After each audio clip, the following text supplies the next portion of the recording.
Assalomu alaykum kitobxumar do'stlar. Tuanda Habibulla Ablametning Hayotdan so'ra nomli romanini anglitishni boshlaymiz. 11 bölüm. Tarix eňimni varaqlayolmaydi. Bu hikoyani yozishga mendan boshqa hech kim qodir emas. Shunga ruhimdagi hayot xotiralarini, baxtsiz bir umrning ishki bayonini so'zlab beradigan bu daqiqalarni qo'ldan berib qo'ymasligim kerak. Balki bu mening bu hayotda qoldira oladigan birdan-bir yaxshi ishim bo'lib qolishi mumkin. Shu sababdan sakrat oldidagi eng oxirgi o'y fikrlarimni ruhiy bayon orqali ifodalashga tirishyapman. Ba'zi chog'larda hatto unimni teshimga chiqarib, karvat yiniga soya tashlab turgan yerimjon uzun gavdamga xitob qilib so'zlashga urinyapman. Shundoq qilganda so'zlarimning ta'sir kuchini ozroq bo'lsa-mu oshira olayman deb o'ylayman. Biroq hozir eňimdagi o'y fikrlarni ifodalaydigan muvofiq so'zlarni tepishning o'zila ig'ir bir mushaqqatga aylandi. Aran topgan shu dona so'zlar bilan tuzilgan jumlalarni soyamga anlatmoqchi bo'lsam, ular tishlarimning orasiga qisilib, qurib ketgan lavlarimga choplashib qilib, sirtqa chiqishga qodir bo'lolmayotidi. Soyam midirlimayotidi. Gavdammi shundoq. Bu daqiqada harakat qilayotgani faqat aqlim bilan ruhimdir. Shu vajdan ularni ovozda emas, ruhimda bayon qilishning texmi osonligini his qilyapman. Meningcha, haqiqiy ruhiy bayon cho'qim real bo'lishi kerak. U hayotni hech qanday pardozsiz, hech qanday qo'rqsiz aynan ifodalashi lozim. Chunki ruhiy bayonni kuzatadigan odam yo'q, anglaydigan odam yo'q. U faqat o'zingni biladigan, o'zingni anglaydigan bir suhbatdir. Dal shuning uchunmi u insonning eng cho'nqur o'y fikrlarini hech ikkilanmay ifodalashga imkon beradigan eng qudratli bayon vositasidir. Uning qudrati xuddi Hazrati Musoning dengizni ikkiga yorgan mo'jizasidek haybatlik. Hatto ba'zi chog'larda uningdimi cho'nqur ta'sir qoldira oladigandak tuyuladi. Gerçi vaqtim nihoyat qisqa bo'lsa-mu, ruhiy bayonning insoniyat biladigan eng tez ifodalash usuli ekanligi menga tasalli berdi. Shunga bu daqiqanimi isrof qilmay, har bir so'zni imkoniyatning boricha astoydil tanlab, eňimda eng mukammal jumlalarni qurishga tirishaman. Chunki bu daqiqada birli xato tanlangan so'zmi butun ma'nini burumlab qo'yishi mumkin. Ammo insonning og'zidan chiqqan yoki zehnidan o'tgan har bir jumla cho'qim o'ziga mansub bo'lavermaydi. Bizning o'ylarimizning bir qismi aslida burun boshqalar aytgan so'zlarning sadosidir.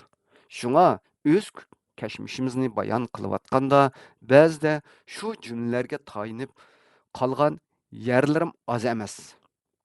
Lekin ular mening hikoyamni almashtira olmaydi. Chunki bu hikoyani haqiqiy biladigan, uni boshdan oxiri yashagan birdim bir odam yanla o'zimdir. Unutmaq nima degan tez bir ish ha?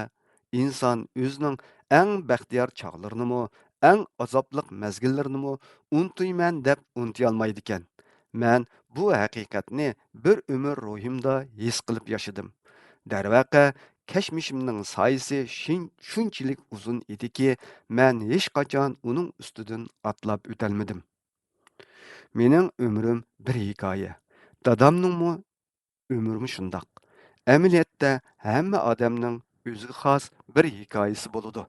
Mahallamizdagi Navoiy ustamningmi bir hikoyasi bor. Saqchi idorasida ishlaydigan qo'shnimizning bir hikoyasi bor.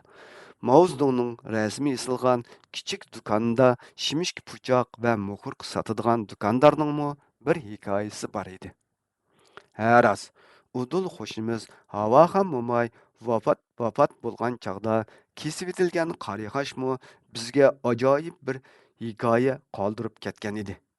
Darvaqa so'qishqoq g'o'roz bilan toz mekanning o'ziga yarasha sar guzashtlari bor edi.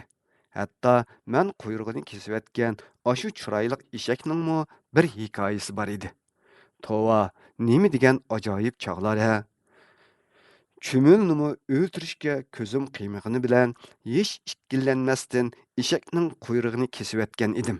Demak, menmu balalik chog'larimda kapsizliklarni oz qilmabdikanman. 12 bölüm. Balalik çağlarımның bir күні Uddul qo'shnimizning cho'ng qizining to'yi bo'lgan edi. O'g'il taraf mol topshirg'ini kelgan harvularning ichida ajoyib chiroyli bir harvu bor edi. Bu harvuning go'zalligi uningga qitilgan eshakning go'zalligidan kelyotdi. Go'zal bo'lgandimi, shunchalik go'zal ediki, bo'yi egiz, putlari inchga, tuyoqlari siliq, qo'ng'ir rang tuklari kahrivadek paqirab turadi. Eğer jabduqlari söylətlik, nuqtalarga qadalgan qızıl pöpüklük jalalalar läppildəydi. Esilgan mis qo'ng'iroqlar jaranglab turadi. U xuddi to'y kuni yasangan bir qizdek ko'rgan odamning hammasini o'ziga maftun qiladi. Ba'zida qo'yuq yolisini silkib qo'yadi. Bo'libmi yerga yetgudek uzun quyruqi nihoyatda chiroyli edi. Qillari tal-tal, rangi val-val edi. Mən eshakning quyrug'iga bir qarashim bilanla ichimga bir shayton kirganligini his qildim. Ashu shaytonning vasvasi bilan uning quyrug'ini kesib tepkish yasash istigi qalbimni julg'ab ketdi. Ani shu orzuning vasvasida pamlab turib, ko'chada odam yo'q paytdan ustulik bilan foydalanib, qaychi bilan eshakning quyrug'ining uchini kesishga kirishdim. Yürükküm qo'rqqanligimdan jig'ildab, po'kildab, xuddi qapizdan itilib chiqib ketadigandak so'qiyotatdi. Udul qo'shnimizning yendiki qo'rada o'ltirdigan Xanzularning cho'shqa egildan kelayotgan sesiq puroq burnimni qattiq qichishtiryotdi. Dastlabda eshak o'sirib qo'ydimi nima deb o'ylagan edim. Biroq shu alla bu puroqning manga tonish cho'shqa egildan kelayotgan puroq ekanligini his qilib, gumonimdan darhol voz kechdim. Shu asnoda aqlimdan bunchalar chiroyli eshak o'ziramdi degan o'y o'tib ketgan edi. Eshakning quyruq qilining bunchalik qattiqligini ilgari bilmabdikanman. Qaycha orolni o'tadi. Men bo'lsam bor kuchim bilan kesiyotdim. Toza kuchayotganda yana shu sesiq puroq kelayotgan tarafdan cho'shqining qirtildigan ovozi anglandi. Bu ovoz qo'limdagi qaychining eshakning quyrug'ini kesiyotganda chiqarayotgan tovushnimi bisib ketdi. Nihoyat quyrug'ini kesib oldim. Xo'shalliqimdan atrofga o'g'ri mushukdek bir qur qaravatgandan keyin eshakning qilni changallagan peti uyga piram qochdim va darhol ashu kesilgan quyruqning qilidan tepkish yasashga kirishdim. Biroq yasagan tepkichim hech putga tushmadi. Har tepkinimda putumdan qichib meni umidsizlantirdi.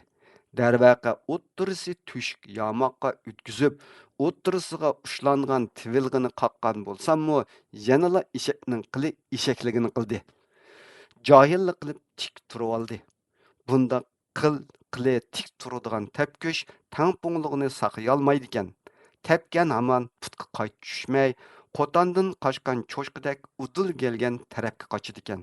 Demak, bundaq tepkish bilan o'ynash asli mumkin emas ekan. Shunga shuncha xatarga tavakkul qilib, ming bir mushaqqatda yasagan tepkichning qarg'a kelmas bir narsa bo'lib qolganligidan ichim to'limi ichishdi.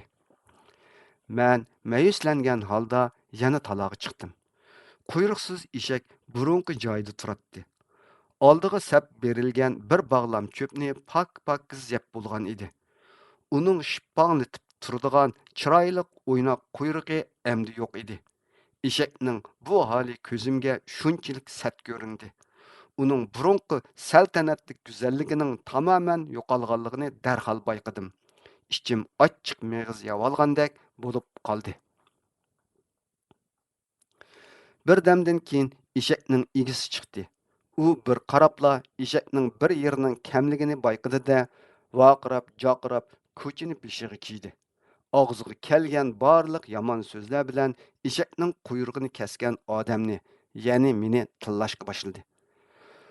Oxiri berib eshakning kesilgan kalt quyrug'iga mangzini yo'lab, ho'ngrab yig'lab ketdi. Men bu bolaning yig'lashidagi samimiylikni ko'rib hayron qoldim. U ashundoq hasrat bilan yig'layotganda, men xuddi hech ish qilmagan odamdek uning yonida ikki qo'limni ishtinimning ikki yonchiqqiga silib o'ri turatdim. Bir qo'limda kesilgan quyruqdan ishib qolgan, qarg'i kelmagan qilni siqimdab tutib turatdim. Yana bir qo'lim bilan o'ynashga yarmagan tepkushning yomig'ini silab o'ynayotdim. Darvaqa shu chog'da qilning faqat eshakning quyrug'ida yelpinib turgandila qadrlik ekanligini to'nib yetgan edim. Qil eshakning bir parchasi bo'lishdan ayrilgan aman o'z qimmatini, o'z saltanatini yo'qotadi ekan. Shu paytda zihnimda har qanday narsa o'ziga mansub bo'lgan yerdala o'zining butunligi bilan qadrlik bo'ladi degan o'y jonlandi.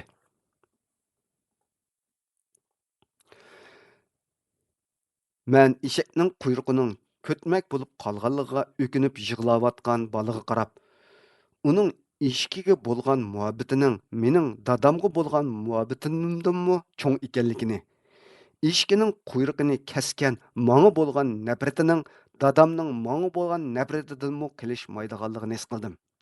Hatto quyrug'i kesilgan ashu eshakning uningga nisbatan onamdakla qadrlik ekanligini ko'nglimda o'ylab, o'zimni dadamning soqilini kesayotgan odamdek g'alati bir mag'rurlik ichida tutishga tirishdim. Biroq uzun o'tmay qilgan ishimning natijasizligidan va ma'nisizligidan numus qildim. Lekin iqror qilishga jasoratim yetmadi. Aksincha, o'sha bola bo'lgan hurmatim texmo oshdi. Shuning bilan birga eshakka bo'lgan qizg'anchoqligimdan ichimda zaharlik bir xushallikning shaytondek kezib yurayotganligini sezdim. Men o'zimdan ortiq hurmatga va muhabbatga erishgan eshakning quyrug'ini kesib, uni saltanatlik go'zalligidan mahrum qoldirganligimdan ichimdagi shaytonning yijiyotganligini to'nib yetdim. Darhol ustimga muzdek suv to'kilib ketgan odamdek o'ndikib boshqalarning mendan gumonlanishidan qo'rqib bu tragediyalik sahnadan yiroqlashdim. Ondan qo'rg'a shippada kirib utul o'stang bo'yiga bordim va yonchiqimda siqimda tutib kelgan qil bilan tepkishni pomlagan peti suvga tashlavatdim. Eshakning kesilgan quyrug'ining uchi suv yuzida bir oz laylab turib, ondan ko'zimning oldida g'oyib bo'ldi. Bugungi roman anlatışımız mushu yerda oxirlashdi. Xayr xo'sh, kelar qitim ko'rishishga omon bo'linglar.